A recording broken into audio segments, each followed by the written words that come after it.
கைத்தடி இப்ப உங்களுக்கு பயன்படுதா? பயன்படுதா? இதுல இருந்து தெரியுதா? ஒண்ணுமே தெரியல. கடைசியா குச்சியை உண்டிட்டிய, தடியை உண்டிட்டிய. நீங்க தத்துவம் என்னன்னு கேட்டா கைத்தடி, கல்யாணம், திராவிட மாடல் என்று கேட்பவர்களுக்கு ஒன்று சொல்லுவேன். இதுதான் இப்ப நடக்குதே, இந்த கல்யாணம் தான் திராவிட மாடல். உன்னை திராவிட மாடல் என்றால் என்ன என்று கேட்க வைத்ததே அதுதான் திராவிட மாடல்.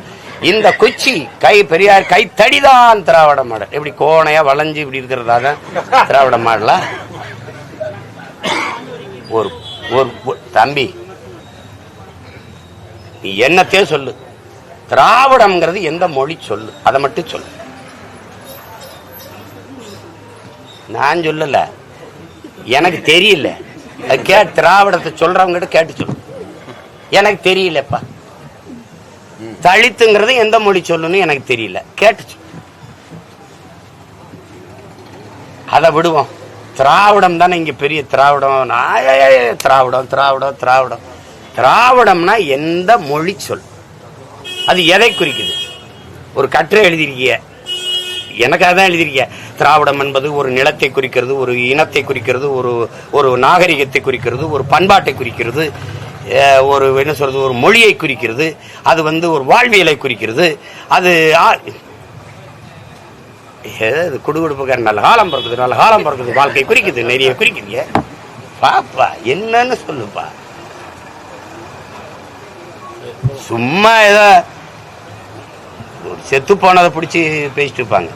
ஒரு திராவிடம் என்றால் இதை குறிக்குது, இப்படி இது கோட்பாடு அப்படின்னு ஏதாவது சொல்ல தெரியுதா? மரபு இனம்ங்கிறது திராவிடம்ங்கிறது மரபு இனம். சரி, யார் யாரெல்லாம் திராவிடர்? என்ன கேட்டியல்ல, யார் யாரெல்லாம் தமிழர்னு? யார் யாரெல்லாம் திராவிடர்? கன்னடர், தெலுங்கர், துளுவர், மலையாளி, இவங்கெல்லாம் எந்த மொழியிலிருந்து பிரிந்து பிறந்தவர்கள்? தமிழிலிருந்து.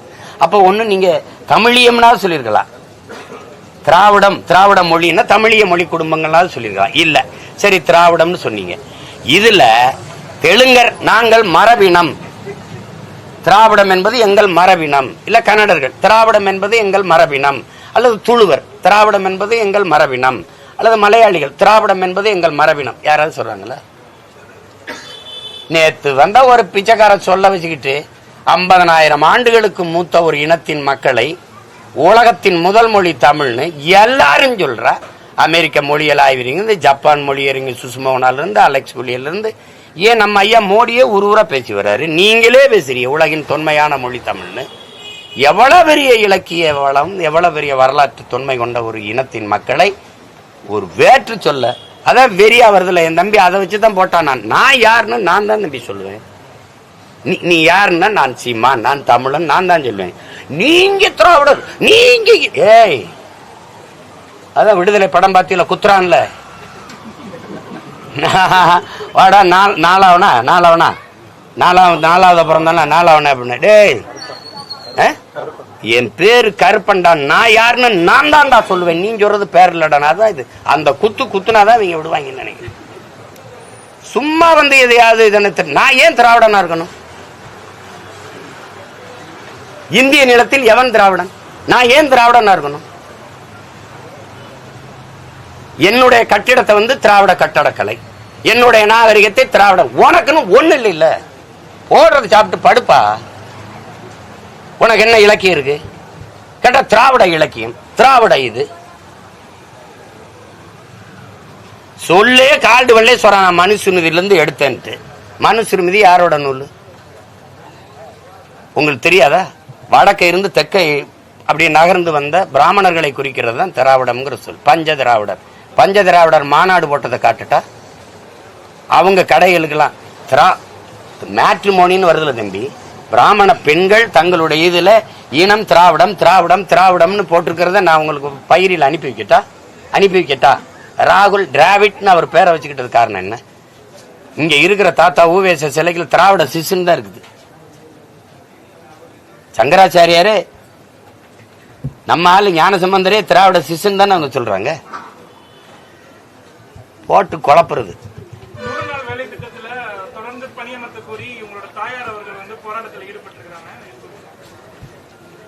எங்க அம்மாட்ட போய் கேளுங்களேன், இந்த 100 நாள் வேலை திட்ட சனியனால எங்க வீட்டுல வேலைக்கு ஆள் வர்றதில்ல. அம்மாவா ஒத்தாளா கிடந்து வேலை செய்யறாங்க. அது இது ஏன் போயிருப்பாங்கன்னா, அந்த 100 நாள் வேலை திட்டத்திற்கு சீமா அம்மாவை கூட்டி போய் நிறுத்தினாதான் கேட்டா எப்பா அந்த சாணம் வந்தாலே வாங்கன்னு என்னை கூட்டிட்டு போயிருச்சுன்ட்டு.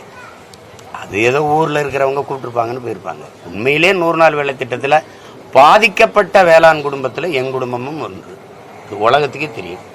ஒரு நாள்ல 2 ஏக்கர் அறுத்த நாங்க ஒரு வாரத்துல 1 ஏக்கர் அறுக்கிறோம்.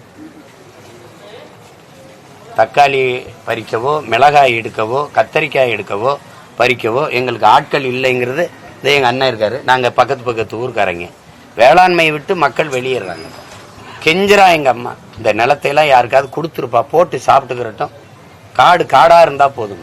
நானும் கெஞ்சி பார்த்துட்டேன், அவன் வரமாட்டான். சீமான் வீட்டுக்கு வேலைக்கு போனா 500 ரூபா காசோட ஒரு குவார்டர் கிடைக்கும்னு வரான். என்னது இப்படி பண்றீங்கன்னா, ஆள்லயே வழி இல்லையே. அப்ப எங்க அம்மா அளவு நான் 2 பெட்டியை வாங்கி அனுப்பி விட்டோம்னா, அதை வாங்கினோன்னா இந்த குவார்டர் வாங்கிட்டு 500 ரூபாய் வாங்கிட்டு வேலைக்கு வர. இல்லைன்னா நிலத்தை தரிசா போட முடியாது.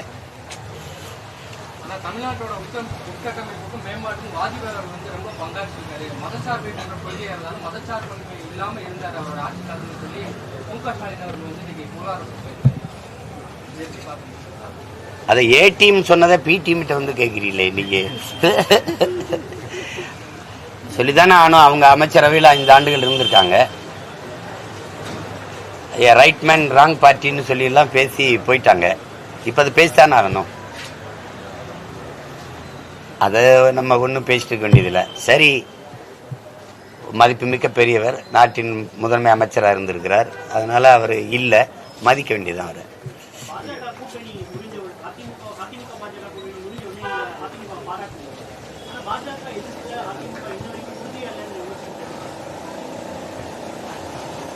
திமுக எதிர்ப்புல உறுதியா இருக்குதுன்னு நினைக்கிறீங்களா? நீங்க கண்டிக்கிறீங்களா? நீங்க எதிர்க்கிறீங்களா? அதான் பேச்சு. அடுத்தவரை சொல்லாதீங்க. நீங்க என்னவா இருக்கு? நீங்களே உங்க மேடையில சொல்றீங்க, உங்க அப்பாவோட 100 ரூபாய்க்கு நாணயம் வெளியிட்டதுக்கு ராஜ்நாத் சிங்கை கூட்டிட்டு வந்து வெளியிடுறீங்க. நீங்க என்ன சொல்றீங்கன்னா, அவர் சொல்றாரு, எங்க அம்மா ஜெயலலிதா அவங்களுக்கு நாங்க நாணயம் வெளியிடும் போது நாங்க யாரையும் கூப்பிட்டு நாங்களாதான் வெளியிட்டோம்னு. அப்ப அவங்க கூட்டணியில இருந்தாங்க. கூட்டணியில் இருந்தும் உங்களுக்கு அவங்க வரல. கூட்டணி நாங்க இல்லாமலே அவர் அவங்க எங்க அப்பாவை காசை வெளியிடுறாங்க அப்படின்னா, இப்படி சொல்ல வரும்போது நீங்க என்ன புரிஞ்சுக்கிறீங்க? கூட்டணியில இருந்தாலும் அவங்க வரல, கூட்டணியில இல்லாமலே அவங்க வராங்கன்னா உண்மையான கூட்டணி யாரப்போ? எங்க எதிர்த்தீங்க? சதுரங்க விளையாட்டா? வந்துருங்க. கேலோ இந்தியாவா? வாங்க, வந்து தொடங்கிவீங்க. பிஜேபி ஆளுகிற மாநிலங்களுக்கு கூட இவ்வளவு நலத்திட்டங்களுக்கோ இதுக்கோ திட்டத்துக்கோ விளையாட்டுக்கோ அவர் போனது கிடையாது. ஒரு காரணம் சொல்லுங்க. மாலையில் அப்பா, காலையில் தம்பி உதயநிதி, மாலையில் முதல்வர், 2 பேரும் போய் சந்திச்சீங்கல்ல. எதுக்காக பிரதமரை சந்திச்சீங்க? என்ன பேசுனீங்க? போகும்போதும் சொல்லல, சந்திச்சுட்டு வந்தும் சொல்லல. நீங்களாவது கேட்டு சொல்லுங்களேன். அதானி தமிழ்நாட்டுக்குள்ள வந்தார்ல, நீங்க யாராவது அவரை சந்திச்சு பேட்டி கேட்டீங்களா? ஏன் வந்தீங்க அப்படின்னு? இல்ல இவங்களாவது சொன்னாங்களா? அதானி யார வந்து கடற்கரை பார்த்து அப்படி போயிட்டாரா? இல்ல எப்படி? ஒரு நாட்டின் உயர்ந்த ஒரு பணக்காரரா இருக்காரு, பெரிய தொழிலதிபரா இருக்காரு, உலக பணக்காரர்ல ஒருத்தர்ன்றீங்க. அவர் இந்த நாட்டுக்குள்ள வாராரு, தமிழ்நாட்டுக்குள்ள யார சந்திச்சாரு, எதுக்காக சந்திச்சாரு, எந்த தகவலுமே வரல. அப்புறம் எதிர்க்கிறேங்கிறீங்க. எந்த இடத்துல எதிர்க்கிறீங்க? எந்த புதிய கல்விக் கொள்கை எதிர்க்கிறீங்களா? ஒரு நாடு ஒரு தேர்தலை நீங்க எதிர்க்கிறீங்களா? 75லேயே ஆதரிச்சவர் ஐயா கலைஞர் அவர்கள்.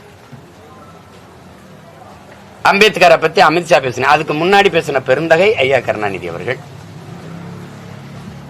இந்த அம்பேத்கரை வச்சுக்கிட்டு இந்த தன்னலவாதிகள் பிழைப்பு நடத்தி கொண்டிருக்கிறார்கள் பேசுனது இருக்கு. நான் தலைப்பு செய்தி அன்றைய பத்திரிகையில் வந்ததெல்லாம் கூட உங்களுக்கு அனுப்பி வைக்கிறேன்.